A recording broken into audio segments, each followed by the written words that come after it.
अस्सलाम वालेकुम, good morning, सुबह बखैर। कैसे हैं आप सब लोग? Hopefully you all are doing fine. और अब हम सबसे पहले प्रोग्राम के आगाज़ में हर रोज़ उन लोगों की तबीयत मालूम करते हैं जो कि कोरोना वायरस से लड़ रहे हैं, जो इस मरज़ में मुब्तला हैं। तो उम्मीद की जा सकती है, उम्मीद हम कर रहे हैं कि आप लोग दिन ब दिन बेहतर हो रहे होंगे, including Huma and family as well. एक और बात, अभी भी आपको पता है कि कुछ इंस्टेंसेस ऐसे रिपोर्ट हो रहे हैं जहाँ people are still in denial, या फिर अभी भी वो इस बात को मानने को तैयार नहीं है कि कोरोना वायरस नामी एक दवा, अब बीमारी जो है वो एग्जिस्ट करती है, क्योंकि उनके जहन में इतनी पक्के तरीके से बैठ गई हैं कि ये कोई साजिश है, कोई वेस्टर्न एजेंडा है, अस्पताल पैसे बना रहे हैं, जहर के टीके लगा रहे हैं, ये सिर्फ फ्लू है। हमारे ही एक मिलने वाले हैं जिनकी वालिदा शदीद बीमार हैं और उन्होंने तमाम टेस्ट करा लिए और तमाम उनको सिम्टम्स जो हैं वो कोरोना वायरस वाली हैं तकरीबन, लेकिन ख़ानदान के अफराद जो हैं वो मानने को तैयार नहीं हैं कि इनको कोरोना हो सकता है। बस कोरोना का टेस्ट नहीं कराएंगे, बाकी तमाम टेस्ट करा लेंगे जो कि ठीक आ रहे हैं। सो यस, जब हम कहते थे ना शुरू में कि कन्फ्यूजन ना क्रिएट करें, और टॉप से जब कन्फ्यूजन क्रिएट होती है तो फिर आवाम में वो दूर तक जाती है, वो सिर्फ इसी वजह से कहा जाता था। और तीसरी बात यह है कि जो सियासी तूफ़ान की बात की जा रही है फवाद चौधरी साहब के, सोहेल बड़ाइच साहब को इंटरव्यू के बाद, शायद वो सिर्फ चाय की प्याली में ही तूफ़ान साबित हो, कोई बहुत बड़ी तब्दीलियाँ उससे आपको नज़र ना आए देखने को। सो वो जो कल से सोशल मीडिया पे भी और TV टॉक शोज़ में भी गर्मा गर्म बहस थी ना कि पता नहीं 6 महीने बाद क्या होने वाला है, लेट्स सी कि क्या होगा। सो हम इस होनहार स्टूडेंट से तो आपकी मुलाकात करवाएंगे ही, और आपने गौर से देखना है क्योंकि इसमें बड़ा एक स्पेशल एलिमेंट है जिसमें मे बी प्रॉबेबली आप लोग जो हमें देख रहे हैं इसकी मदद कर सकें। लेकिन अभी हम ताज़ा तरीन सूरत हाल मालूम करेंगे कोरोना वायरस की। मुल्क में कोरोना के 3892 नए मरीज सामने आए हैं, जिसके बाद ये बातें भी की गई बाज़ लोगों की तरफ से कि कुछ डिक्लाइन आया है डेली रिपोर्ट होने वाले केसेस में, लेकिन ऑन द कॉन्ट्ररी जब आप टेस्टिंग की तादाद देखें तो टेस्ट भी जो 30,000 से ऊपर किए जा रहे थे, जब वो कम किए जाएंगे तो केसेस भी कम रिपोर्ट होंगे, क्योंकि अब बहुत से लोग जिनको पता है कि कोरोना वायरस उन्हें हो गया है वो बगैर टेस्ट कराए घरों में बैठे हैं। बहुत शुक्रिया डॉक्टर साहिबा, जाहिर है आप लोग बहुत बिजी हैं आजकल, आपने वक्त दिया इसके लिए। सबसे पहले तो ये बताइए कि सूबे में इस वक्त औसतन कितने टेस्ट किए जा रहे हैं, क्योंकि बहुत से लोग हमारी रिपोर्ट्स के मुताबिक अब टेस्ट कराते ही नहीं है, क्योंकि अफोर्डेबिलिटी के भी इशूज़ हैं, टेस्टों के रिजल्ट भी देर से आ रहे हैं और उन्हें पता है कि उन्हें कोरोना है तो वो बस अपने घर में करंतना किए बैठे हैं। और सिंध हुकूमत की टेस्टिंग सलाहियत इस वक्त एग्जैक्टली कितनी है और कितने दिनों तक आप इसको एक्सपैंड कर सकते हैं, बढ़ा सकते हैं? देखिए, सूबे में 11,500 की गुंजाइश है टेस्टिंग की, और 11,500 में से जो है हम कोशिश करते हैं कि हम ज़्यादा से ज़्यादा टेस्टिंग करें, और उसमें से हमारी 22% जो है पॉजिटिविटी आ रही है। 21 to 22% varies during 1 or 2 days में, कभी 21 की आती है, कभी 22 की आती है परसेंटेज ऑफ पॉजिटिविटी। और इससे अंदाज़ा यही है कि ऑब्वियसली कि बहुत ज़्यादा इन्फेक्शन फैला हुआ है। हमारा जो आप अगर देखें cost of testing, it's really increasing, क्योंकि आप प्राइवेट सेक्टर में अगर टेस्ट कराएं तो 8,000 टेस्ट का पर टेस्ट का लेते हैं। हम जो है फ्री में टेस्ट कर रहे हैं, और फ्री में टेस्टिंग जो है हमारे सारे पब्लिक सेक्टर हॉस्पिटल्स में हो रही है, और बल्कि इंडस में भी हम उन्हें कॉस्ट देते हैं फ्री टेस्टिंग के लिए। तो हमारा कोई कॉस्ट टू कॉस्ट जो है 4,000 के करीब per person कॉस्ट आती है, which comes to billions of rupees if you look at down the line 6 months का। जो अगर आप देखें जो टेस्टिंग अगर हम करें नेक्स्ट 6 months में करते रहेंगे तो इसी लाखों की अगर तादाद में आप सोच रहे हैं, अगर हम बढ़ाएं numbers, which is what people have done all over the world. They have increased like UAE में उन्होंने 3 लाख के करीब टेस्ट्स किए हैं, and तो we can't seem to be, we cannot increase our capacity to 1 lakh a day, you know, because it will really cost us beyond what we can afford. और हम जो है कुछ कोशिश करेंगे कुछ इसको मज़ीद बढ़ाने की, लेकिन आई डोंट सी कि हमारी कैपेबिलिटी फाइनेंशियली हम हैं इस पोजीशन में कि हम इस तरीके से बढ़ाएं कि हम लाखों की तादाद में एक दिन में करें टेस्ट। तो really actually speaking in real terms हमारे पास जो है कैपेसिटी ज़्यादा से ज़्यादा 15-20 हज़ार तक हम जा सकते हैं। ज़ाहिर है हमारे अपने कंस्ट्रेंट्स हैं और 3 लाख टेस्टों की जो डॉक्टर साहब आप बात कर रही हैं, देखने वालों के लिए एक्सप्लेन कर दें कि रोज़ाना दुबई ने टेस्ट किए हैं ऑलमोस्ट 3 लाख तक भी। उसके बाद वो अब इस पोजीशन में आए हैं कि वो अपने मुल्क को दोबारा से टूरिज़म के लिए खोलने का प्लान कर रहे हैं, सोच रहे हैं। डॉक्टर साहब, मुल्क के मजमूई केसेस की अगर बात करें तो इनमें तकरीबन 40% सिंध से सामने आ रहे हैं। अब वफाक के केसेस की मजमूई तादाद है 12 लाख पहुँचने का प्रेडिक्शन है या खदशा जाहिर किया जा रहा है। तो इसका मतलब ये होगा कि सिर्फ सिंध में ही केसेस की तादाद 5 लाख तक पहुंच सकती है। अब आप इन प्रोजेक्शंस से मुत्तफिक हैं या आपके कुछ और कैलकुलेशंस हैं इन सिंध? देखिए, हमारा जो है एक जो है मॉडलिंग की है किसी बाहर की यूनिवर्सिटी ने, और उन्होंने ये खदशा जाहिर किया है कि by October they will be a large peak also.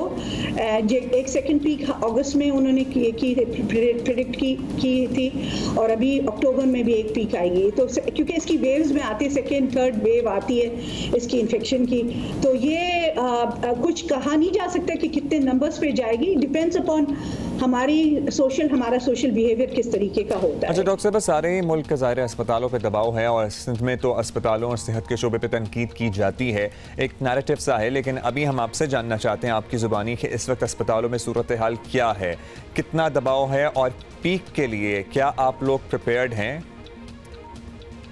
अपनी पूरे रिसोर्सेज, फाइनेंशियल रिसोर्सेज भी बहुत इस्तेमाल करके हमें अगर मज़ीद इंक्रीज़ भी करें हम अपने जो है ICUs और हाई डिपेंडेंसी यूनिट्स हॉस्पिटल्स में, तब भी हम HR की वजह से भी मजबूर होंगे कि हम कितना चला सकते हैं। तो लाखों की तादाद में अगर पेशेंट्स को ज़रूरत होगी, इन्फेक्टेड पीपल को ज़रूरत होगी हॉस्पिटल्स की, तो ये हम इसका मुकाबला नहीं करेंगे। हमारा हेल्थ सिस्टम बिल्कुल उसमें कोलैप्स कर जाएगा।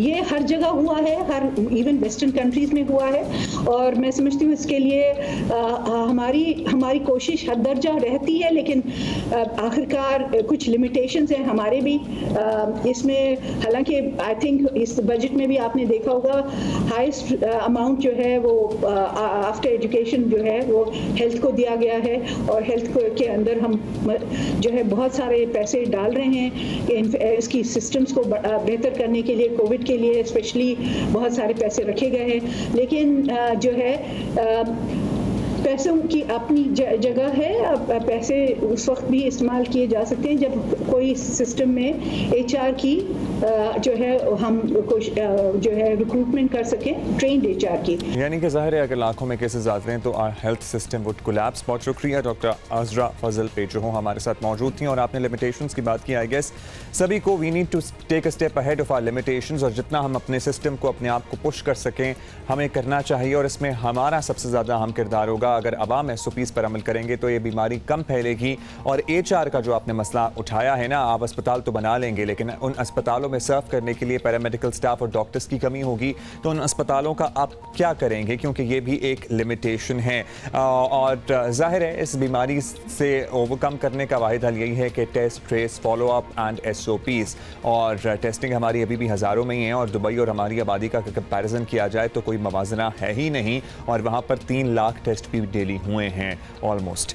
अच्छा जी, अभी हम पंजाब की सूरत हाल मालूम करते हैं। तर्जुमान पंजाब हुकूमत मुसर्रत जमशेद चीमा साहबा हमारे साथ मौजूद हैं। शुक्रिया मुसर्रत साहबा। हुकूमत पंजाब कोरोना के खिलाफ मुतहर्रिक है, लेकिन अब भी टेस्टिंग की तादाद 11 करोड़ से ज़ायद का सूबा है, काफ़ी कम है। इस वक्त कितने टेस्ट अप्रॉक्सीमेटली किए जा रहे हैं, और क्या इन नंबर्स में कोई बेहतरी लाई जाएगी, क्या इनको बढ़ाया जाएगा? रहमान रहीम, ये बात आपकी बिल्कुल ठीक है कि हुकूमत पंजाब ने कोरोना के ख़िलाफ़ हर तरह के इक़दामात पहले किए, और अल्हम्दुलिल्लाह हम उसमें किसी हद तक अब कामयाब भी हुए हैं। अगर हम टोटल टेस्टिंग की बात करें पंजाब में, तो कोई 4,33,000 के लगभग टेस्ट हम टोटल कर चुके हैं, और अगर हम रोज़ाना की बेसिस पे बात करें तो ऑलमोस्ट 12,000 तकरीबन हर दिन हमारे टेस्ट हो जाते हैं। इट डिपेंड्स, एवरेज ये बनती है। 12,000 हमारी मैक्सिमम है, कभी 10,000 होते हैं, कभी it depends upon the sample कि कितने सैंपल हमें आए हैं। और सबसे जो इम्पॉर्टेंट चीज़ है वो ये है कि जो समझने की ज़रूरत है कि हमने इंशाअल्लाह ताला जो पंजाब गवर्नमेंट ने तकरीबन नेक्स्ट मंथ तक हम इसको, जो हमारी टेस्टिंग कैपेसिटी है, हम इसको इंशाल्लाह ताला 25,000 तक ले जाएंगे। लेकिन उसके साथ मेरी अपील है कि टेस्ट या lockdown is not the solution के हम मेन जो कोरोना के SOPs हैं उन पे अमल दरामद करें, मास्क पहने, सोशल डिस्टेंसिंग रखें और उसके साथ साथ पब्लिक प्लेसेस में बिला ज़रूरी हजूम वाली जगहों पे ना जाएं। सारी चीज़ें ज़ाहिर हैं एक साथ अगर इम्प्लीमेंट की जाएंगी तभी मरज़ पे काबू पाया जा सकता है। मुसर्रत साहिबा, मौजूदा सूरत हाल को देखते हुए हुकूमत पंजाब का अंदाज़ा क्या है? क्योंकि अभी हम सिंध की भी बात कर रहे थे, कोरोना की पीक कब तक आएगी एक्सपेक्टेडली, आप लोगों के जहन में क्या प्रोजेक्शंस हैं? देखें, जो फेडरल गवर्नमेंट या NCOC की जो फीडबैक है उसके मुताबिक ये लग रहा है कि ये अगस्त में जो है ना इसकी पीक हो सकती है, लेकिन ये हतमी नहीं है। और जो सबसे इम्पॉर्टेंट चीज़ है कि अगर जिस तरह गवर्नमेंट इकदाम कर रही है, हम टेस्ट कैपेसिटी भी बढ़ा रहे हैं, हम स्मार्ट लॉकडाउन भी कर रहे हैं, सख्ती से कर रहे हैं, ज़्यादा इलाकों पे मबनी लॉकडाउन कर रहे हैं, और अगर आवाम सिर्फ एक काम करे कि वो SOPs पे अमल दरामद करे, वो ये हैं कि आपने मास्क पहने बगैर बाहर नहीं निकलना, अगर आप किसी जगह पे गए हैं या आए हैं तो सैनिटाइज़ करें अपने हाथों को, सैनिटाइज़र का इस्तेमाल, जहां पानी और साबुन दस्तयाब हो, धोना, हाथ धोना 20 सेकंड तक वो बेहतर ऑप्शन है। और उसके साथ इंशाल्लाह ताला इस पीक को आने से पहले ही हम कंट्रोल कर सकते हैं अगर हम जैसे हमारी आवाम गवर्नमेंट के साथ ताउन करें। शुक्रिया आपका मुसर्रत चीमा साहिबा हमारे साथ मौजूद थी। और जब हम जुलाई की बात करते हैं तो जुलाई एंड में आपको पता है बकरा ईद है, और अभी से कुछ लोगों ने तैयारी शुरू कर ली है कि ईद पे क्या करना है। तो बराए मेहरबानी आप जो भी प्लान करें, जो भी तैयारी करें, इस बीमारी, इस पेंडेमिक को ज़रूर जहन में रखिएगा, क्योंकि हमने इससे पहले ईद पर मिल मिला के दावतें करके शॉपिंग करके देख लिया कि उसके बाद पूरे पाकिस्तान को इसका क्या नतीजा भुगतना पड़ा है, और ये बीमारी किस हद तक हर घर में अब पहुँच गई है ऑलमोस्ट। अभी हम आगे बढ़ जाते हैं और एक नौजवान का हमने तस्करा किया था in our top stories. Pakistani नौजवान जहानत में किसी से पीछे नहीं है, इसमें तो कोई शक ही नहीं है। मियांवाली से ताल्लुक़ रखने वाला नौजवान है हमजा शौकत, और ये भी इसी बात की एक मिसाल है। ये नौजवान 2 साल पहले बरतानिया तालीम हासिल करने गया और इसने मशहूर कॉलेज ईटन से स्कॉलरशिप हासिल की, बरतानवी मीडिया की शहसुर्खियों में जगह बनाई। तालीमी मैदान में कामयाबी हासिल करने का सिलसिला यहीं तक महदूद नहीं रहा, बल्कि हमजा शौकत ने ईटन कॉलेज में नुमाया कामयाबियाँ हासिल करते हुए यूनिवर्सिटी ऑफ कैलिफोर्निया के लिए भी स्कॉलरशिप हासिल कर ली है। लेकिन फ़ंड्स की कमी की वजह से दाखिले में मुश्किल पेश आ रही है, और वैसे तो ऑक्सफोर्ड हार्वर्ड भी जा सकते हैं, बट ऑब्वियसली वहाँ के लिए भी और बहुत ज़्यादा पैसे चाहिए। लंदन से मुर्तज़ा अली शाह रिपोर्ट करेंगे, और साथ साथ आपको ये बता दें कि अगर आप किसी की मदद करना चाहते हैं और इतने ब्राइट स्टूडेंट की मदद करना चाहते हैं, who has all the potential to be somebody, to be a star, तो आप प्लीज़ इसकी ज़रूर मदद कीजिएगा। Over to you Murtaza. बरतानिया के मशहूर ईटन कॉलेज में स्कॉलरशिप लेकर पढ़ने वाले मोहम्मद हमजा शौकत को ईटन से A लेवल्स करने के बाद अब एक नए चैलेंज का सामना है, क्योंकि उनके पास तालीम जारी रखने के अखराजात नहीं हैं।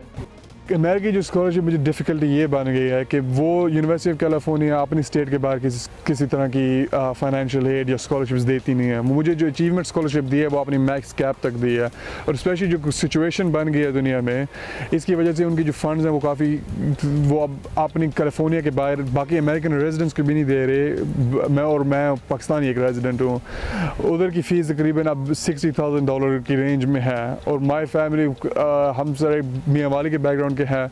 19 साल हमजा शौकत ने 2 साल कबल उस वक्त तारीख बनाई जब उन्होंने 2 साल की स्कॉलरशिप जीती और ईटन कॉलेज गए, जहां अब तक 20 बरतानवी वज़ीर-ए-आज़म पढ़ चुके हैं, और सिर्फ 1 साल की फीस तकरीबन 70,000 पाउंड बनती है। एक लाइफ चेंजिंग एक्सपीरियंस अपॉर्चुनिटी थी, और वाकई जो एक्सपीरियंस था वो लाइफ चेंजिंग ही था। काफ़ी अपॉर्चुनिटीज़ मुझे बिजनेस लीडर्स, वर्ल्ड लीडर्स, उनसे अपॉर्चुनिटीज़ मिले, उनसे कॉन्वर्सेशन, उनसे डिनर्स करके उनसे मुझे अपॉर्चुनिटीज़ मिलेंगे, उनकी जो जैसे उनका दिमाग वर्क करता है, उनसे सीखना, उनसे आइडियाज़ लेना, उनसे सीखना कि उन्होंने कैसे अपने आप को डेवलप किया। और शौकत के एलीट क्लास से ताल्लुक रखने वाले क्लास फेलोज की अक्सरियत अब ऑक्सफोर्ड और कैम्ब्रिज जाएगी, और हमजा शौकत को यूनिवर्सिटी ऑफ कैलिफोर्निया ने एक मामूली स्कॉलरशिप के साथ पढ़ने की जगह दी है, जबकि उन्हें तकरीबन 50,000 पाउंड दरकार हैं, जो उनके गरीब वालिदैन के पास नहीं हैं।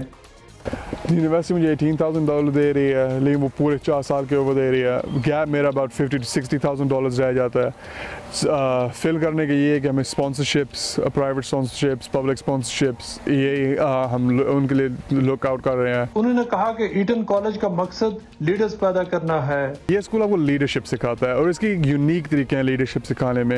ये आपको सिखाता है कि लोगों से कैसे डील करना है, डिफरेंट लोगों से कैसे डील करना है, आपने अपनी जो टीम है उसको कैसे कंट्रोल करना है, किस तरह आपने टीम को ऑर्डर में रखना है, आपकी जो पर्सनैलिटी ट्रेट्स हैं, आपको जो लीडरशिप ट्रेट्स हैं उसको कैसे फॉस्टर, उसको डेवलप फिर कैसे करना है।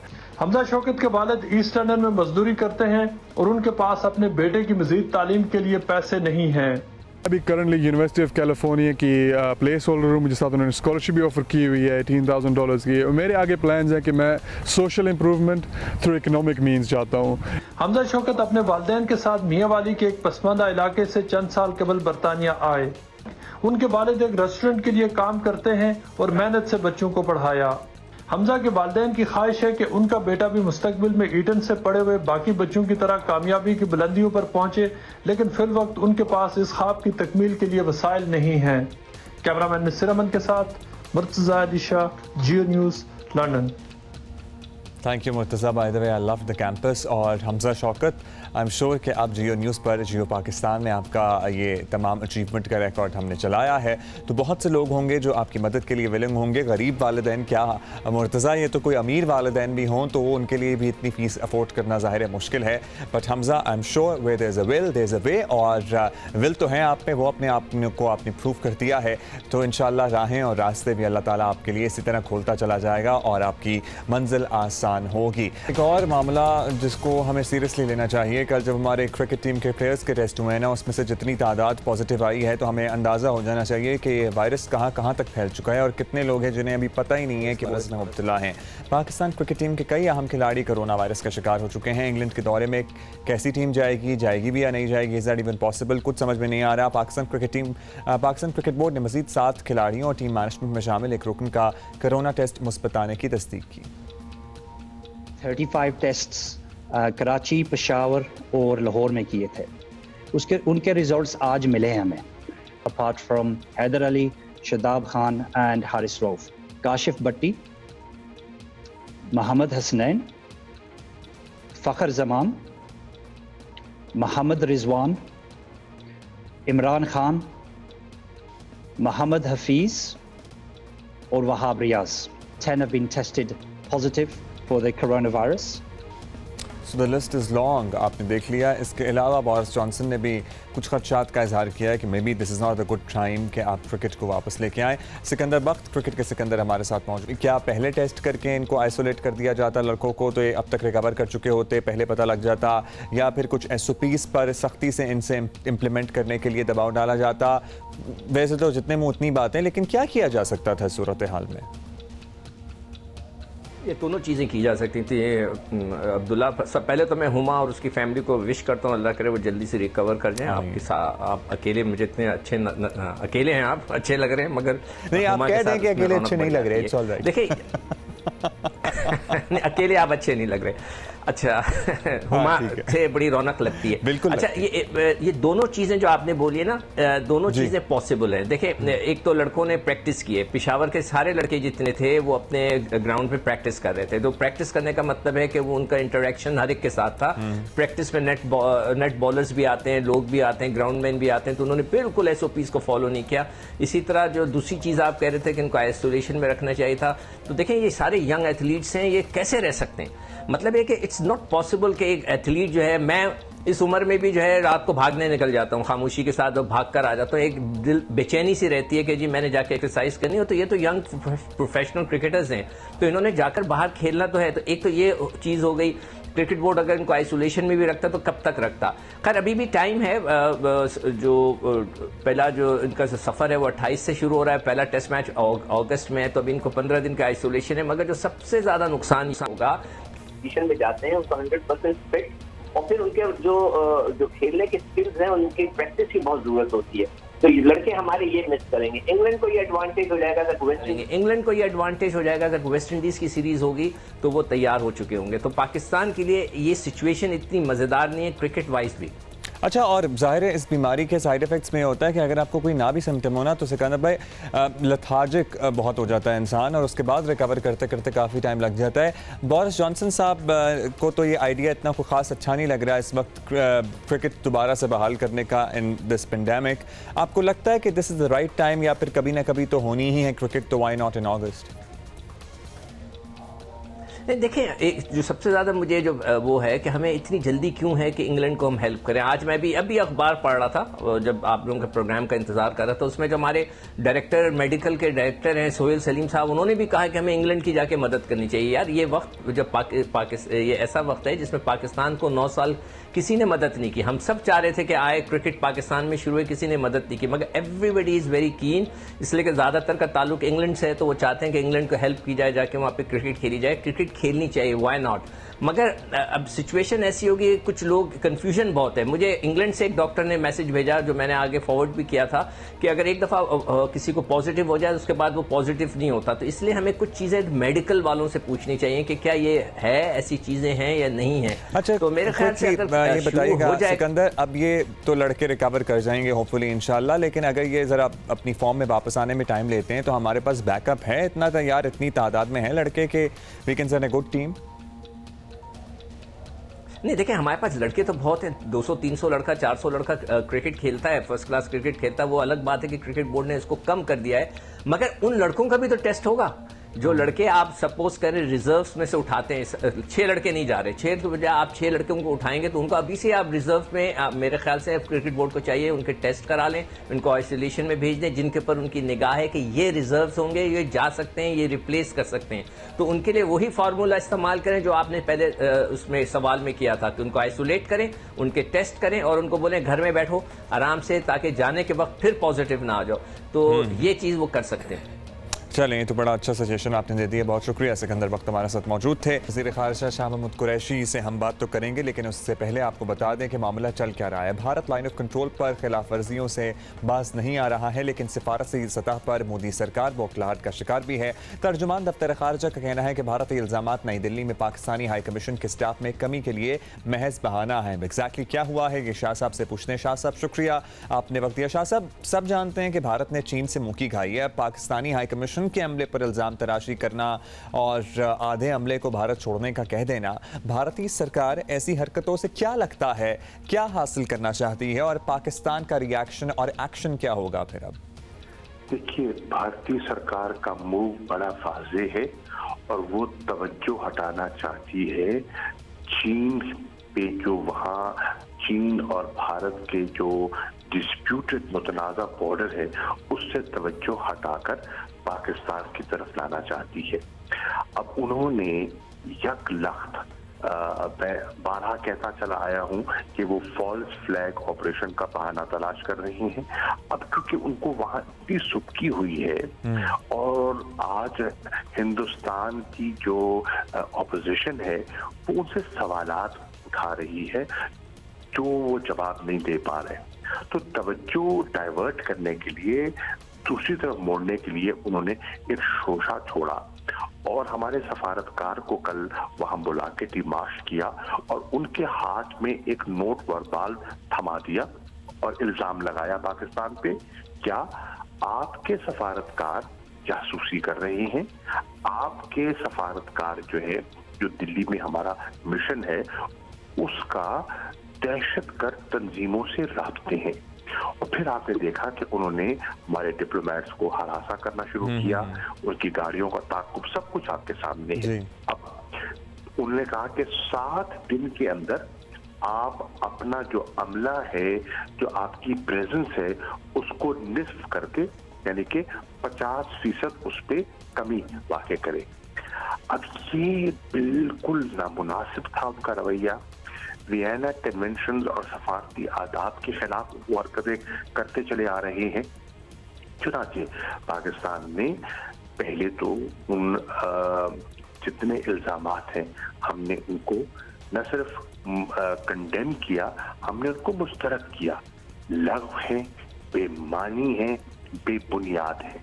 उसके साथ साथ पाकिस्तान ने कल उनके जो यहाँ उनके जो सफारतकार हैं उनको यहाँ बुलाकर हमने डिमार्च भी किया और उन्हें कहा कि हम इनको मुस्तरद भी करते हैं, और ये नहीं हो सकता कि एक तरफा आप कार्रवाई करें।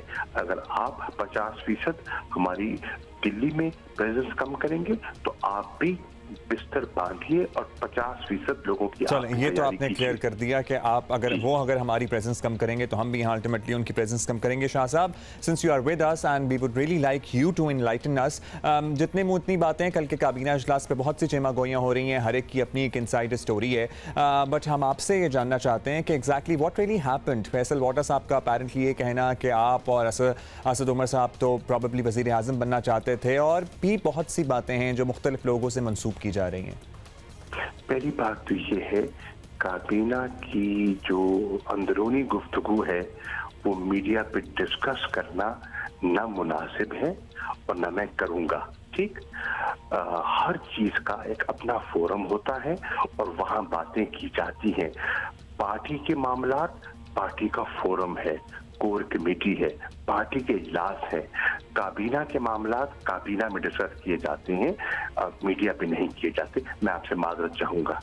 But this concerns all of अस। शाह साहब, जब फवाद चौधरी साहब इंटरव्यू में बैठ के कहते हैं कि वज़ीर आज़म साहब ने सबको कह दिया कि 6 महीने में अपनी परफॉर्मेंस बेहतर करें, तो this concerns all of us obviously, because you guys are governing us right now. Thank you, आपने बहुत वक्त दिया हमें, बहुत शुक्रिया आपका। आजकल तो आप लोग इतने बिजी हैं कि आपके लिए 10-15 मिनट निकालना भी मुश्किल है, तो हम आपके बहुत ही मशकूर हैं, शुक्रगुजार हैं। लेकिन अब सूरत हाल इतनी है कि हम सबके घरों तक ऑलमोस्ट, हमारे रिश्तेदारों, हमारे मोहल्लों में ये बीमारी पहुँच चुकी है। लेकिन उसके बावजूद डॉक्टर फरीन, हम देखते हैं और आप भी देखती होंगी कि जो मरीज़ों के साथ अटेंडेंट्स आए होते हैं उनको भी ये बताना पड़ता है कि भाई मास्क पहन लें, ज़रा फासले पे खड़े हो जाएं। हमें और कितना टाइम लगेगा अपने रवैये दुरुस्त करने में? अस्सलामुअलैकुम। नहीं, आपने एक बहुत इम्पॉर्टेंट इशू को आपने बिल्कुल हाईलाइट कर रहे हैं, बिल्कुल सही कह रहे हैं कि अब तक हम इसकी सीरियसनेस या इसकी जो शिद्दत को हमने एक्सेप्ट नहीं किया है। अभी तक हमारे अवाम जो है वो कंसिडर कर रही है दैट ये या तो बहुत आम सी बीमारी है या इतना सीवियर नहीं है या इतना सीरियस नहीं है। हालांकि आई थिंक इस वक्त हमारे सबके फैमिलीज में किसी न किसी को ये वायरस का इन्फेक्शन हो चुका है। ये बहुत ज़रूरी है कि हम अभी भी एहतियाती तदाबीर अगर इस्तेमाल करें तो हम अभी भी इसमें फ़र्क ला सकते हैं। इसकी प्रोग्रेशन को थोड़ा बहुत स्लो ज़रूर कर सकते हैं, अभी भी वक्त है। अच्छा डॉक्टर फरीन, ये जो डिनायल है, अब किसी की डेथ हो रही है हमारे ही मोहल्ले में और हम उनसे पूछ रहे हैं कि कोरोना था। नहीं जी, कोरोना नहीं था, नमूनिया था। तो नमूनिया तो अल्टीमेटली कोरोना की वजह से ही हो रहा है। People are still denying the fact कि नमूनिया हो रहा है या इस तरह की बीमारी से अगर कोई शख्स इन हालात में जाँ बहक हो रहा है तो आपको कोविड का पता होना चाहिए।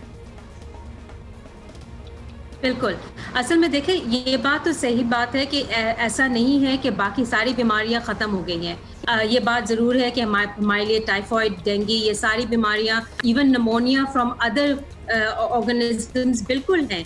ऐसा नहीं है कि नहीं है, लेकिन इस पैंडेमिक के टाइम पे हमें हर हाल में, हर बुखार जैसे बीमारी में कोरोना को रूल आउट करना ज़रूरी है। बहुत ज़रूरी है कि हम एटलीस्ट उसका टेस्ट करें, जाने कि ये कोविड है कि नहीं, और उसके बाद बाकी चीज़ों की भी तशखीस की जा सकती है। लेकिन कोविड का टेस्ट कराना या कोविड को रूल आउट करना निहायत ज़रूरी है। अच्छा, बिकॉज़ इसका मैनेजमेंट, बिल्कुल इसका मैनेजमेंट ज़ाहिर है डिफरेंट होता है। मोहम्मद असलम कराची से पूछ रहे हैं, डॉक्टर साहिबा के नमूनिया उन्हें पहले हो चुका है, और तो क्या जो लोग जो पहले नमूनिया होके इससे रिकवर कर चुके हैं वो ज़्यादा एट रिस्क हैं ऑफ कोरोना वायरस, या अगर उनको खुदा न खास्ता कोरोना वायरस होता है तो उनको ज़्यादा ख़तरा हो सकता है उनके लंग्स को? ऐसा नहीं। अगर पहले नमोनिया हो चुका है तो अगर कोई लंग में कोई ख़ास डैमेज नहीं है, अगर वो नॉन स्मोकर हैं, अगर ऐसे कोई और लंग्स की बीमारी जैसे COPD या एज़मा नहीं है, तो उम्मीद है कि कोई एक्स्ट्रा रिस्क नहीं है इनको। लेकिन कहना बहुत मुश्किल है क्योंकि ये पता नहीं है कि उनके पहले के इन्फेक्शन से लंग में कोई डैमेज है कि नहीं। वैसे अगर मुकम्मल ठीक हो चुके हैं तो कोई extra risk as such corona की वजह से नहीं होना चाहिए। ये आपने बड़ा अच्छा किया कि क्लियर कर दिया। हनीफ पूछ रहे हैं कराची से, वो कह रहे हैं ऑलमोस्ट 17 दिन 2 हफ्ते से ज़्यादा हो चुके हैं, कोरोना पॉजिटिव था लेकिन अब कोई सिम्टम नहीं है, तो क्या मैं अपनी नॉर्मल लाइफ स्टार्ट कर सकता हूँ इन 70 डेज़ के बाद या फिर दोबारा से टेस्ट कराना ज़रूरी है? हम क्योंकि टेस्टिंग इतना लिमिटेड अवेलेबिलिटी है टेस्टिंग की, तो हम थोड़ा सा अब नो टेस्ट स्ट्रैटेजी की तरफ रागिब हो रहे हैं कि हम पहले हमारा ये डिटर्मिनेशन था कि 2 नेगेटिव टेस्ट होना ज़रूरी है वापस आइसोलेशन ब्रेक करने के लिए या वापस काम पे आने के लिए, लेकिन अब क्योंकि टेस्ट के नंबर्स हमारे पास कम है तो हम एक नो टेस्ट स्ट्रैटेजी पे जा रहे हैं। तो जो आपने सवाल पूछा कि 17 दिन हो गए तशखीस हुए, अब एटलीस्ट अगर आपको 3 से 4 दिन तक बिल्कुल ठीक है, कोई बुखार नहीं है, कोई रेस्पिरेटरी अलामात नहीं है यानी कि कॉफ वगैरह नहीं है, तो बिल्कुल आप अपना आइसोलेशन ब्रेक कर सकते हैं और वापस नॉर्मल ज़िंदगी की तरफ आ सकते हैं और टेस्ट कराने की ज़रूरत है। ठीक, यानी कि आप अगर बिल्कुल सिम्टम्स नहीं हैं तो उसके 3 दिन बाद यूजुअली ये रूल होता है कि आप अपनी नॉर्मल ज़िंदगी की तरफ आ सकते हैं, राइट? ऐसा ही है डॉक्टर साहब? थोड़ा सा क्लैरिटी ये है कि at least 10 days from the start of symptoms या 10 days from the test, the initial positive test, उसके बाद। ये बताइएगा डॉक्टर साहब, वो जो स्पायरोमेट्री या फिर लंग्स की एक्सरसाइज है या इनहेलिंग एक्सहेलिंग है, ये कितनी ज़रूरी है कोविड पॉजिटिव पेशेंट्स के लिए? या फिर अगर आप ऑक्सीजन सैचुरेशन मेंटेन कर रहे हैं तो आपको लंग्स की एक्सरसाइज करने की ज़रूरत नहीं है कि आपके फेफड़ों में नीचे तक हवा पहुँचे? देखिए, एक अदरवाइज हेल्दी पर्सन जिनको वैसे ही लंग्स जिनके नॉर्मल हैं, जो जैसे मैंने कहा है COPD के पेशेंट्स नहीं हैं या कोई ऐसे लंग डिजीज़ नहीं है जिसके लिए ये स्पायरोमेट्री या लंग एक्सरसाइज वैसे ही ज़रूरी है, अगर ऐसे कोई मरीज़ नहीं है तो कोविड के लिए या कोविड की प्रिवेंशन के लिए लंग एक्सरसाइजेस कोई एडिशनल बेनिफिट नहीं देते अगर वैसे आपका हेल्दी लंग्स है, बिकॉज उम्मीद यही है कि आपका नॉर्मल लंग फंक्शन है। हाउएवर अगर आपका कोई प्री एग्जिस्टिंग डिजीज़ है जैसे COPD जो क्रॉनिक स्मोकर्स हैं, तो उसमें यह है कि लंग फंक्शनिंग को इम्प्रूव करने के लिए it may help, but as such it's कोई मेजर प्रिवेंटिव मेजर नहीं है ये कोविड के। अच्छा, बहुत सी कंफ्यूजन है डॉक्टर साहब लोगों के जहनों में। एक साहब पूछ रहे हैं हमसे कि बाज़ लोग कहते हैं रेस्ट करें, सिर्फ नींद पूरी करें तो इस बीमारी से आपकी जो इम्यूनिटी है वो स्ट्रॉन्ग होगी और आपको लड़ने में आसानी होगी। बाज़ लोग कहते हैं कुछ एक्सरसाइज दिन में बहुत ज़रूरी है, अगर एक्सरसाइज नहीं करेंगे तो म्यूकस जो है वो लंग्स में जम जाएगा। तो कन्फ्यूजन है लोगों को, क्या एक्सरसाइज चहलकदमी करनी चाहिए या बिल्कुल बेड रेस्ट पे आ जाएं अगर आप पॉजिटिव हों, तो क्या करें? अगर तो आप ये सवाल पूछ रहे हैं कि अगर कोई कोविड पॉजिटिव हो तो उसी केस में सो बेसिकली कोविड अगर पॉजिटिव है तो इट डिपेंड्स कि आपकी सिवियरिटी ऑफ इलनेस कितनी है, जितना आपका बॉडी अलाउ करता है। अगर आप एक हेल्दी लाइफस्टाइल मेंटेन कर सकते हैं, अगर माइल्ड सिम्टम्स हैं, आप आइसोलेशन में हैं, तो इट्स अ गुड आइडिया कि अपने एक्सरसाइज और walking around, gentle walking around, कोई बहुत अग्रेसिव वॉकिंग या बहुत अग्रेसिव एक्सरसाइज की ज़रूरत नहीं है, just a healthy lifestyle to keep active.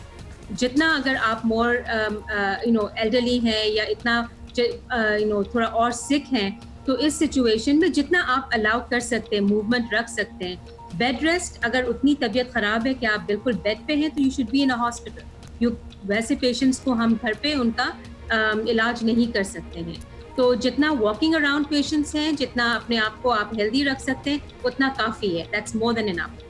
अच्छा, साजिद पूछ रहे हैं बहावलपुर से, और ये बहुत से लोगों का मसला है कि पॉजिटिव थे, रिकवर कर गए, टेस्ट नेगेटिव आया, लेकिन उनकी खांसी जो है वो लिंगर ऑन कर रही है, उनको 15 दिन बाद या 2 हफ्ते बाद भी खांसी हो रही है। तो क्या ये अलार्मिंग है या खांसी खुद ही आहिस्ता आहिस्ता चली जाएगी? क्या करना चाहिए इन्हें? हाँ बिल्कुल, खांसी समटाइम्स जो है वो आखिरी चीज़ है। खांसी और कभी कभार जो सेंस ऑफ स्मेल जो है, ये समटाइम्स लास्ट चीज़ें हैं जो ख़त्म होती हैं। तो ये लिंगर ऑन कर सकती हैं, आहिस्ते से बेहतर होंगे। सिंपल सा कोई भी कॉफ सिरप अगर खांसी को थोड़ा सा दबाना है या कम करना है, कर सकते हैं। रेमेडीज़ जो होम रेमेडीज़ हैं कुछ इस्तेमाल कर सकते हैं, लेकिन this will go away by itself. आहिस्ते आहिस्ते से ये दिस विल गो। हाँ, और ज़ाहिर है गागल वगैरह, गरारे वगैरह और ये सारी शहद वगैरह पिएँ। ये बता दीजिएगा डॉक्टर साहबा, बहुत से लोग कोविड पॉजिटिव आने के बाद ऑटोमेटिकली दीगर दवाइयाँ नहीं लेकिन एरिथ्रोमाइसिन वगैरह एंटीबायोटिक्स शुरू कर देते हैं, तो आप हमें गाइड कीजिए कि क्या ख़ुद से ये एंटीबायोटिक भी शुरू की जा सकती है या नहीं करनी चाहिए unless and until advised by a doctor? आपने जो है, मैं जो दिल के करीब के सबसे ज़्यादा करीब जो सवाल है वो आपने वो पूछ लिया है। As an infectious disease physician मैं हमेशा कहूँगी कि कोविड के अलावा भी, चाहे ये सिचुएशन हमारे सर पे होता है या नहीं होता है, इसके अलावा भी कोई भी एंटीबायोटिक डॉक्टर के प्रिस्क्रिप्शन के अलावा नहीं लेनी चाहिए। और जहाँ पे हम कोविड का कह रहे हैं कि ये एक वायरल इन्फेक्शन है, इसमें एंटीबायोटिक का तो कोई रोल नहीं है। एंटीबायोटिक्स जो हैं वो बैक्टीरियल इन्फेक्शंस के लिए हैं, वो भी कुछ पर्टिकुलर बैक्टीरियल इन्फेक्शंस जहाँ पे रियली ट्रीटमेंट से हमें कोई डिफरेंस पड़ता है।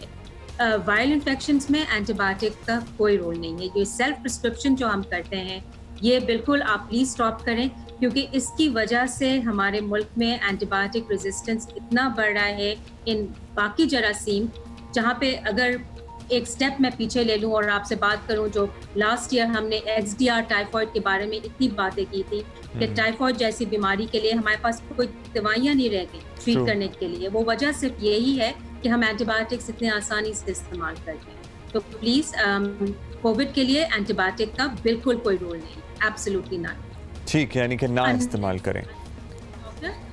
जी बिल्कुल नहीं इस्तेमाल करें अनलेस आपके डॉक्टर ये फील करते हैं कि कोई अदर इन्फेक्शन साथ है या कोई बहुत हॉस्पिटल में बीमार हैं जिनको दूसरे इन्फेक्शन लगने के चांसेस हैं या हो चुके हैं, तो वो दैट्स अ सेपरेट डिसीजन कि जो आपके डॉक्टर करेंगे। लेकिन कोई भी एंटीबायोटिक का role mild to moderate disease COVID में नहीं। अच्छा डॉक्टर साहबा, एक सवाल जो बड़ा अहम है और बड़ी कंफ्यूजन भी है, ये जो एयर कंडीशनड एनवायरनमेंट होता है, क्या ये मुनासिब है कोविड पॉजिटिव पेशेंट के लिए भी, या फिर दूसरा ये कि एयर कंडीशनिंग में जहाँ सेंट्रली एयर कंडीशनिंग है, क्या कोविड लगने का ख़तरा ज़्यादा होता है? दो सेपरेट इश्यूज हैं जो अगर आप बात कर रहे हैं। एक तो कोविड लगने के चांसेस, ऑब्वियसली जितना वेल वेंटिलेटेड जगह होगा, जितनी खुली जगह होगी, तो लेस चांसेस होगा कोविड का स्प्रेड करने का। अगर बंद बिल्कुल सेंट्रली एयर कंडीशन जैसे ऑफिसेज हैं या जैसे मॉल्स जैसे हैं, ऐसी जगहों पे जहाँ भीड़ भी है, बंद भी है, वहाँ पे एक से दूसरे को इन्फेक्शन लगने के ज़्यादा चांसेस हैं। लेकिन अगर जब पेशेंट ऑलरेडी कोविड पॉजिटिव है, वो अपने घर में है और वो आइसोलेट हो पा रहे हैं और उनका ये फैसिलिटी है कि उनके पास एक कमरा है जहाँ पे वो मतलब एसी खुल सकता है, तो कोविड के लिए एसी मना नहीं है। लेकिन उसकी इन्फेक्शन को स्प्रेड करने में बंद जगह में, क्योंकि हवा में कोई एक्सचेंज नहीं होता है, तो रिस्क ज़्यादा बढ़ता है। तो फॉर एग्जांपल डे टाइम में वो खिड़कियाँ खोल के थोड़ा सा एरेशन कर लें कमरे की, लेकिन इतनी गर्मी है कि बिल्कुल मुकम्मल तौर पे बगैर एसी की 24 आवर्स अगर कोई नहीं रह पा रहा है तो चला सकते हैं, ये प्रोवाइडेड ये पेशेंट का अपना कमरा हो, वो अलग से सेपरेटेड हो। वरना अगर वो जॉइंट किसी के साथ शेयर कर रहे हैं या दूसरे लोग हैं, तो प्रिवेंशन के लिए बेहतर ये है कि जहाँ पे खिड़कियाँ खुली हो, जहाँ पे वेंटिलेशन बेहतर हो, नॉट अ बंद कमरा। अच्छा डॉक्टर साहब, लास्टली हम आपसे पूछना चाहेंगे, हमारे पास टाइम अब कम रह गया है, वो लोग जो जिनकी ज़हनी हालत कोविड की वजह से मुतासिर हो रही है या फिर वो डिप्रेशन में चले गए हैं, अगर उन्हें पता लगा है कि उन्हें कोरोना है और वो ऑलरेडी एंग्जाइटी अटैक्स का शिकार हो रहे हैं, तो वो क्या करें फिर ऐसी सूरत हाल में? आप एंजाइटी या डिप्रेशन की बात कर रहे हैं? हाँ, बिकॉज क्योंकि हमारे इर्द गिर्द ज़ाहिर है बीमारी भी बहुत ज़्यादा है और ऐसे में अगर किसी को हो रही है तो वो ऑलरेडी परेशानी में इतना ज़्यादा आ जाते हैं कि वो उस बीमारी से लड़ने की भी सलाहियत खो देते हैं। जी बिल्कुल, देखें सबसे पहले तो ये ऑब्वियसली हमने इतना कोविड के बारे में सुना है और लोगों के डेथ के बारे में सुना और नंबर्स इतना हम देखते हैं कि ऑब्वियसली एक परेशानी तो होती है, and that is the reason why stigma भी है इसके साथ एसोसिएटेड बहुत ज़्यादा। लेकिन देखें हर पेशेंट कोविड का is not a bad ending. हम अभी भी जानते हैं कि 80% एंड अबव पेशेंट्स बिल्कुल रिकवर करेंगे, ऐसी बात नहीं है। इट्स जस्ट दैट जब बहुत सारे लोग इन्फेक्टेड होते हैं तो परसेंटेज ऑफ सिक भी बढ़ता है। हम इसलिए इतने कंसर्न है इस बीमारी के बारे में। लेकिन अगर आप इतने एंक्शस हो जाते हैं या आप कोई बीमारी की वजह से और या प्री एग्जिस्टिंग कोई साइकाट्रिक डिसऑर्डर है, कोई डिप्रेशन है, एंजाइटी की बीमारी है, तो प्लीज़ डेफिनेटली अपने डॉक्टर से रुजू करें, अपने साइकाट्रिस्ट या अपने फैमिली डॉक्टर से रुजू करें। इस सिचुएशन में कुछ दवाइयाँ, कुछ रिलैक्सेशन एक्सरसाइजेस चीज़ें की जा सकती। और डॉक्टर साहब अपनी दीगर ब्लड प्रेशर, शुगर की दवाइयाँ नॉर्मल जारी रखेंगे ना?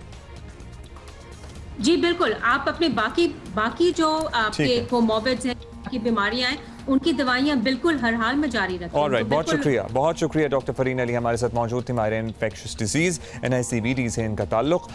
अच्छा जी, शाह महमूद कुरैशी साहब और दीगर पार्टी रहनुमाओं की भी बात हुई और क्या कहा गया ये भी सुनिए। जो बंदा खेल में ही नहीं है, जो बंदा इलेक्शन ही नहीं लड़ सकता, जो जिसका खेल में कोई जिक्र नहीं है, मैं उससे झगड़ा लगाऊं, मैं पागल हूं। जब आप सरकारी मीटिंग्स पर बैठते हैं तो फिर मरियम औरंगजेब साहिबा को प्रेस कॉन्फ्रेंस का मौका मिलता है। कंटेम्प्ट ऑफ कोर्ट नहीं तो क्या है? तहरीक इंसाफ का कारकुन ज़हनी तौर पर इसको कबूल नहीं कर पा रहा।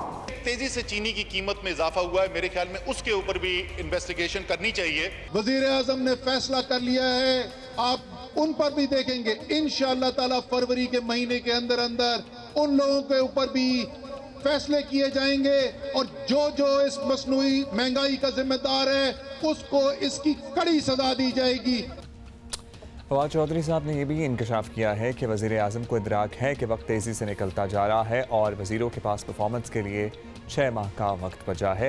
अगर ये इदराक है वज़ीर आज़म साहब को तो बड़ी अच्छी बात है। क्या कहा उन्होंने एग्जैक्टली सुनिए। अच्छा जी, ज़राए के मुताबिक काबीना का जो इजलास हुआ कल, उसमें काफ़ी गर्मा गर्मी हुई। शाह महमूद कुरैशी और असद उमर फवाद चौधरी साहब पे बरहम हुए, फिर फैसल वोडा भी दीगर पार्टी रहनुमाओं से उलझ पड़े। फवाद चौधरी साहब का ताल्लुक है उनके बयान, उनके इंटरव्यू के, इसमें कैबिनेट में ज़रूर बात हुई और प्राइम मिनिस्टर साहब ने बड़ी उससे कहा कि पार्टी में जो है तो इत्तेहाद करना बरकरार रखना चाहिए और कोई ऐसी बात नहीं करनी चाहिए बाहर जो कि पार्टी के या हुकूमत के को एक इफेक्ट डाल सकती हो। अच्छा जी, शाह महमूद कुरैशी साहब से भी हमारे पिछले आवर में बात हो रही थी तो उन्होंने तरदीद नहीं की, उन्होंने कोई भी कमेंट करने से गुरेज किया। लेकिन मुस्लिम लीग नून ये कह रही है कि फवाद चौधरी के अलावा भी हुकूमत की सफ़ों में ऐसे लोग हैं जो सब अच्छा नहीं हैं, का वो राग अलाप रहे हैं।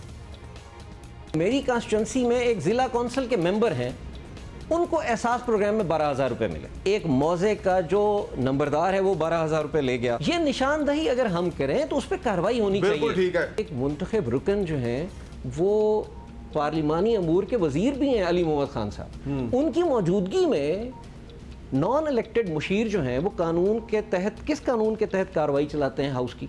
जो करप्शन 10,000 थी वो अब आज 30,000 पे पहुंच चुकी। आज तक ब्यूरोक्रेसी इतनी स्ट्रांग नहीं हुई जितनी आज है। यही समझ रहे होते थे कि भी हमारी ये बेरोजगारी खत्म होगी, हमें जॉब्स मिलेंगी, करप्शन खत्म होगा, सब इंसाफ होगा और हर चीज़ पाकिस्तान चेंज हो जाएगा, तब्दीली आ जाएगी। लेकिन अफसोस, ना जॉब्स मिल रही हैं, ना हमारी तरफ कोई तरक्की हो रही है। पार्टी के अंदर से अब आवाज़ें उठना शुरू हो गई हैं। राजा रियाज साहब, दीगर पार्टी रहनुमाओं का बयान भी आपने सुना। फवाद चौधरी भी अपनी ही हुकूमत के खिलाफ चार्जशीट पेश कर रहे हैं। ये भी वाज़ेह कर दिया है कि ये सब करने वाले पहले आदमी ज़रूर हैं लेकिन आखिरी नहीं हैं। सो लेट्स सी कि इसके बाद क्या सामने आता है और किसकी तरफ से कहा जाता है। लेकिन अब पार्टी के मुख्तलिफ रहनुमा खुलकर बात करना शुरू हो गए हैं कि जिस तब्दीली का वादा करके हम आए थे वो तब्दीली हम डिलीवर नहीं कर पाए हैं। और पेंडेमिक तो अब है, लेकिन इससे पहले ही आप अपने इर्द गिर्द आवाम से कह रहे हैं कि देख लें कितने लोग हैं जिनकी नौकरियां गई हैं और बेरोज़गार हुए हैं। सीनियर तज्ज़ियाकार इरशाद भट्टी साहब हमारे साथ मौजूद हैं। बहुत शुक्रिया भट्टी साहब, आपने वक्त दिया। भट्टी साहब, जहांगीर तरीन, असद उमर और शाह महमूद कुरैशी वाले मामलात पहले भी रिपोर्ट होते रहे हैं। आपको याद होगा इमरान खान साहब का पहले का इलेक्शन से पहले का इंटरव्यू भी उन्होंने कहा था जी मैं हुकूमत में आ जाऊँगा तो मैं ऊपर तगड़ा आदमी हूँगा तो नीचे सब कुछ सेट कर दूँगा, ये पार्टी इख्तलाफात ख़त्म हो जाएंगे। लेकिन फवाद चौधरी साहब ने तो पार्टी के अंदरूनी मामलात को सड़क पर ही लाकर अब खड़ा कर दिया है। क्या वजह हुई होगी? By the way, Fawad Chaudhry साहब is a very intelligent man, उन्होंने ऐसे तो नहीं ये सब कुछ कह दिया। टीम लीडर है, इमरान खान है जो नाकामी और कामयाबी समेट के जाएंगे। अब अगर वो 5 साल में कामयाब हो जाते हैं तो ये क्रेडिट इमरान खान को है, अगर वो नाकाम होते हैं तो किसी ने रज़ाक दाऊद साहब से नहीं पूछना, किसी ने नदीम बाबर साहब से नहीं पूछना, किसी ने उस्मान बुज़दार साहब से नहीं पूछना, किसी ने असद उमर साहब से नहीं पूछना। इमरान हुकूमत नाकाम हो गई, तब्दीली सरकार नाकाम हो गई, ये कहा जाएगा और इमरान खान का क्रेडिट डिस्क्रेडिट है। तो ये कुछ सड़क पे लाना नहीं है। उन्होंने एक दुख का इज़हार किया है और वो मुझे ये पता है कि यही बातें वो इमरान खान साहब को कई मरतबा बता चुके हैं। यही बातें, इसी तरह की कई कन्वर्सेशंस उनकी इमरान खान साहब से हो चुकी हैं। तो इसलिए ये कोई नई बात नहीं है, कोई ढकी छुपी बात नहीं, और सारी बातें सच्ची हैं। इन सारी बातों को देखिए 3 सवाल बनते हैं। मैं 3 सवाल पूछता हूँ। क्या फवाद चौधरी साहब की कोई बात गलत है और क्या पाकिस्तान तरीके इंसाफ अपनी 22 माह की कारकर्दगी से मुतमईन है? क्या यही वो तब्दीली थी या तब्दीली के ख्वाब थे जो दिखाए गए थे या जो देखे गए थे? क्या इस कामयाबी के साथ आज इलेक्शन में पाकिस्तान तरीके इंसाफ जाए तो वो इससे जो उसके पास इस वक्त मैंडेट है उससे ज़्यादा मैंडेट ले सकती है? इन तीनों सवालों का जवाब नहीं में है। जब तीनों सवालों का जवाब नहीं में है तो इसका मतलब है फवाद चौधरी साहब जो कह रहे हैं उन पर गौर करें, बैठें, कोर कमेटी का इजलास बुलाएँ, अपना बैठें, अपना डायरेक्शन सही करें। और आपका जो सबसे जो है कि right people for right job आप भी कर लें। होमवर्क नहीं किया तो थोड़ी सी मेहनत कर लें, और अगर कुछ और नहीं करना तो ज़बानें बंद कर लें, लड़ाइयाँ ख़त्म कर लें, फोकस करें अपने नारे, वादों और दामों पे, और इस तासर को गलत साबित करें कि आप नाअहल हैं, नालायक हैं, कंफ्यूज हैं, या आपके वादे, दावे, नारे हवाई थे, उनसे आपका कोई तल्लुक। अच्छा भट्टी साहब, वफाकी वज़ीर ने एक तरह का एतराफ़ कर लिया कि हुकूमत तब्दीली नहीं ला सकी, ना इमरान खान अपने अलावा किसी को लीडर बना सकें और ना बनने देते हैं। ये भी बड़ी इंपॉर्टेंट बात की है। अपने इर्द गिर्द गैर सियासी लोगों को जमा कर लिया है। अगर चौधरी साहब इतने मायूस हैं तो फिर पार्टी में उन्हें रहना चाहिए, नहीं रहना चाहिए? What would you like to suggest to Chaudhary sahab? ये बोलते तो है ना, और इनको बोलना चाहिए, पार्टी में रह के पार्टी के लिए करना चाहिए। बाहर निकल गए तो क्या फ़ायदा हो जाएगा? क्या नुकसान, क्या फ़ायदा है? बाहर निकल जाएगा। दूसरी बात यह है कि प्लीज़, फिर वही बात है कि बातें सारी वो हैं जो सारी कौम को पता है कि ये लड़ाइयाँ हैं, ये परफॉर्मेंस है, ये गवर्नेंस है, ये सारी है बातें। सिर्फ इस वजह इन बातों पर अमल करें, इन पे आगे इनको ले के जाएँ, इनको फोकस करें, चीज़ों को कंट्रोल करें। और अगर आप कर सकते हैं, और इस तरह ना करें कि जिस तरह चल रहा है कि इमरान खान साहब ऊपर बैठे हैं, वो झगड़े एंजॉय कर रहे हैं, नीचे झगड़े होते जा रहे हैं और वक्त गुजरता जा रहा है। और आप अब 22 साल इमरान खान साहब हमें ख्वाब दिखाते रहे। जब भी हम कोई कहते थे ये मसला है, IMF का मसला है, कशकोल का मसला है, बैड गवर्नेंस का मसला है, बैड परफॉर्मेंस का मसला है, इमरान खान साहब कहते थे शाहरुख खान की तरह मैं हूँ ना, मैं हूँ ना, मैं हूँ ना। अब मैं हूँ ना ऊपर आ गया। एक बंदा ऊपर आ जाए सारा नीचे ठीक हो जाएगा। अब वो ऊपर आ गया है तो अब कहते हैं नायक नहीं खलनायक हूँ मैं, रोगी बड़ा दुख लायक हूँ मैं। यानी रोगी बड़ा दुख लायक हूँ। रोगी क्यों हूँ, दुख लायक क्यों हूँ? क्योंकि जी मुझे टीम सही नहीं मिली, मेरी असम्बली में उतनी अक्सरियत नहीं है, मुझे अपोजिशन करप्ट मिली है, मुझे मीडिया माफिया नुमा मीडिया मिला है, मुझे अवाम जाहिल मिली है, मुझे हालात मुल्क वेंटिलेटर पे मिला है। इसलिए तो भाईजान, इसी वजह से तो यही सारी तो वजूहत थी जिसकी वजह से आपको लाया गया है। तो कुछ ना कुछ डायरेक्शन तो सीधी करें। चलें, शुक्रिया भट्टी साहब। आप कहेंगे तो माइंड कर जाते हैं, आपकी बात का गालिबन माइंड नहीं करेंगे। Welcome back. जो सोशल मीडिया वगैरह खोलें तो बस ऑबिचुरीज ही नज़र आ रही होती हैं आपको कि अफसोसनाक खबरें। एक और अफसोसनाक खबर हम आपको देंगे। डॉक्टर मुगीसुद्दीन शेख पंजाब यूनिवर्सिटी में शोबा अबलाग आमा से सालों वाबस्ता रहे बहुत से नामवर सहाफ़ियों के उस्तादों के उस्ताद, PhD इन मास कम्युनिकेशन, कोरोना वायरस का ये शिकार थे। और एक हफ़्ते पहले मैंने इनका फेसबुक पे स्टेटस भी देखा। एक हफ़्ते तक घर पे ही ज़ेरे इलाज थे। उसके बाद इन्होंने अपने दोस्तों को बताया था कि अस्पताल जा रहे हैं और वहाँ पर अपना इलाज करवाएँगे।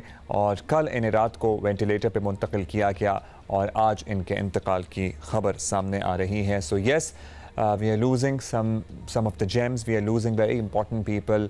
और जिस बात का हमें डर था कि हम बहुत कीमती लोगों को खो देंगे इस वबा में, वही अब सूरत हाल हमारे सामने है। We are inshallah going to see you tomorrow। आप मास्क पहनिए, हाथ धोते रहिए, अपना ख्याल रखिए।